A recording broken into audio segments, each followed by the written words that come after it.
Chris, for you specifically, first off, a lot happens to Elliot in these first 2 episodes. TBI, Bunny's death, Jet leaving, like a little bit. How is that gonna impact the rest of the season for your character? Well, I think, you're starting the season out with a lot of trauma for one guy. And I think, it has echoes of unresolved issues from his days on SVU as an SVU detective. So I think he's in kind of a, I wouldn't say fragile, but an emotional state that's rather jagged. Yeah, and I think, Dean, for you, you kind of don't make it better in any way by yelling that you hate him. He never makes it better in any situation. But I want to know your take, because that scene is so emotionally charged, and you get to drop your curse words, which, I loved that. Yeah. Do you think that Elliot heard that conversation just because of the timing of when he woke up? That's a good question. I somehow maybe it kind of seeped in there in some way. Do you know what I'm saying? Are we going to see that impact the relationship for the brothers going forward? Well, from my point of view, we do. Yeah, from my perspective, but as a character, I mean, I think, yeah, I think we see. I think that brotherly love grows a bit, doesn't it? A bit I agree with that in this season.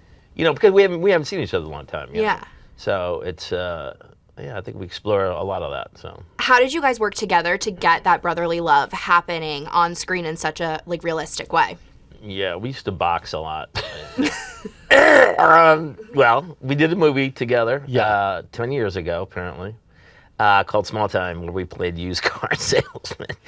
And we just hit it off. I certainly just when I fell in love with him when I met him, and he's a great guy, and I feel very safe out there with him on the other side. Like if I met, he just goes with it, and I just feel like there's a comfort there that you just can't match, without having a little bit of that off screen, So. Yeah, of course. And Chris, for you, it's not lost on me that you were talking about things I've lost in your last monologue, waking up from your dream sequence about Liv. How is that going to be explored going forward? That's a whole giant can of worms that I haven't even found the giant can opener to open. Are we reaching the level where we might want to open that can of worms at all? I'm always open to opening that can of worms. It's powers that are above me. Okay. I love that. Would you want them to be endgame? I want them to be endgame. Don't forget about Randall. And that. No, Randall is. You know what I'm saying? Yeah, that was an incredible moment too. I'll give. Yeah. All of a sudden, everyone's started thinking, "Oh, we can make that happen." Yeah, Randall and Olivia. Yeah. Might not have been the right time, but it was definitely over my dying body. Not according to Randall. Not according to Randall, it's the perfect time. Obviously, we continue to want more from Stabler, from the Stabler family. What do you think both of you makes it about your character specifically, and I guess for the Stabler family, that wants people to keep seeing more from them as we continue? I just think it's natural chemistry, that because you don't always get it. You can get good performers connecting and et cetera, but it's that thing that that undefinable it thing that just happens. And I don't know about you, I feel every time there's a family scene, I'm happy. Yeah. I know it'll settle somewhere that is specific and meaningful and fun and open to doing it different. It's just a great day at work when you have the family scenes.